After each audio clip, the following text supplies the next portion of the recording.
Ngayon mga sangkay, meron pong isang malaking pasabog itong si Mayor Vico Soto na dapat pong malaman ng mga Pilipino.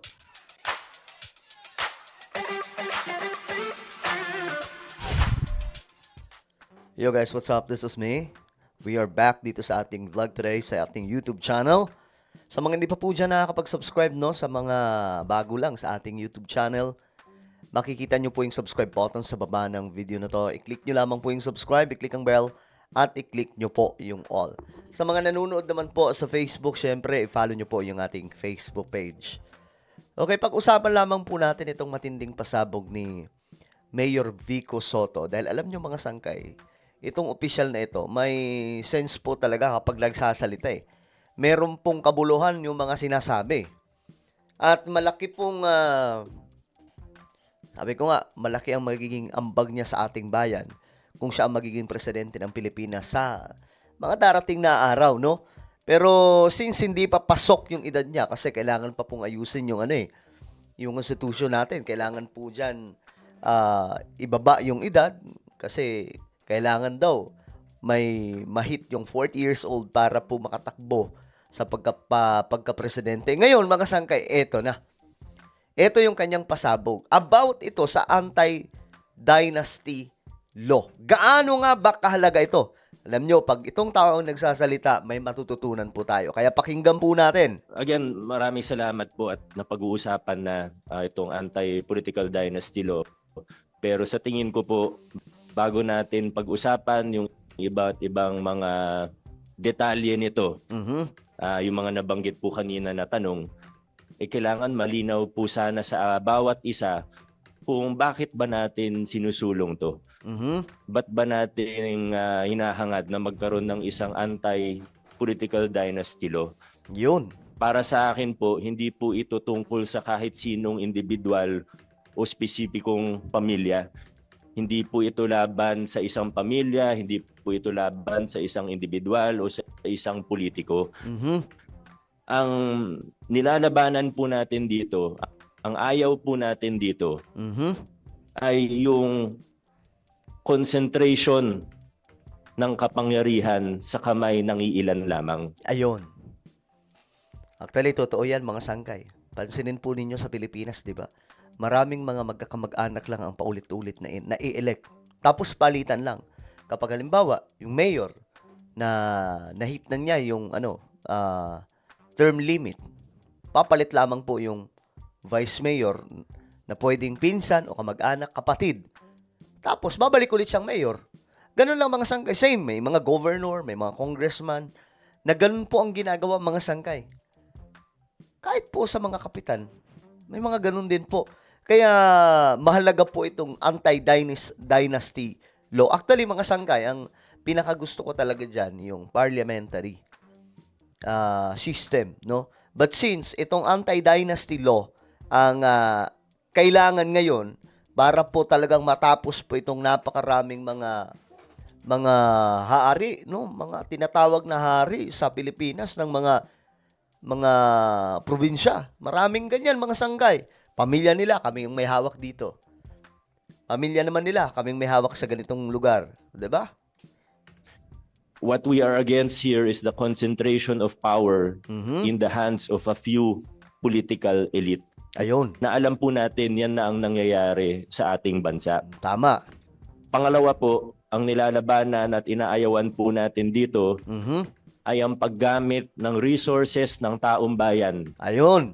The use of state resources, the use of taxpayers' money to perpetuate themselves in power. Yun. Kasi mga sangkay, yung pera ng taong bayan, ito yung nakakalungkot pa. Pera ng taong bayan gagamitin po sa kanilang pananatili sa kanilang kapangyarihan. Di ba nakakalungkot mga sangkay?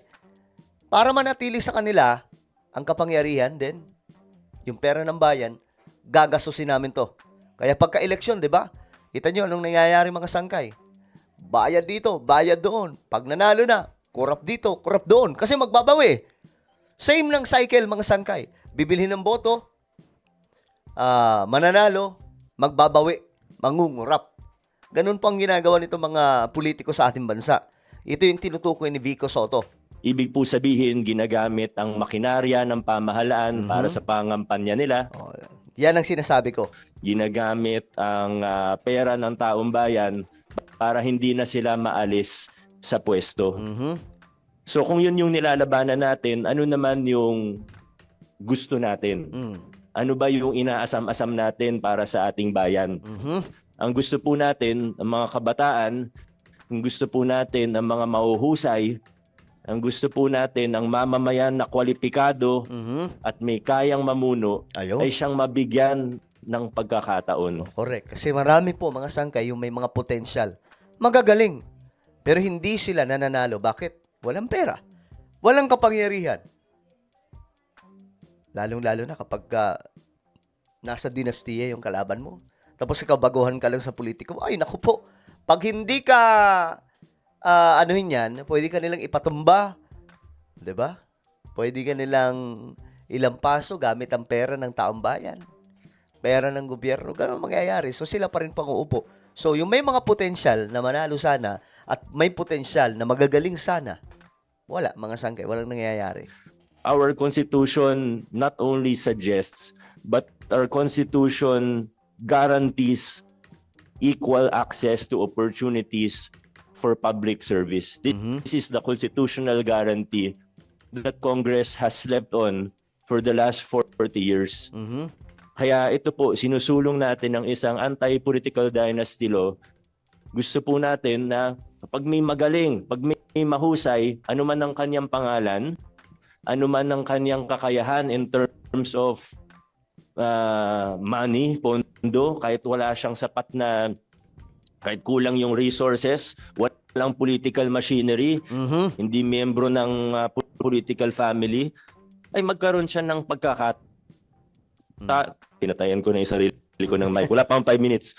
Walang na magkaroon ng pagkakataon. Kasi sa kasalukuyan po nating sitwasyon, opo, paminsan-minsan may mga magagaling na galing sa political family. Hindi naman po natin inatanggi yun.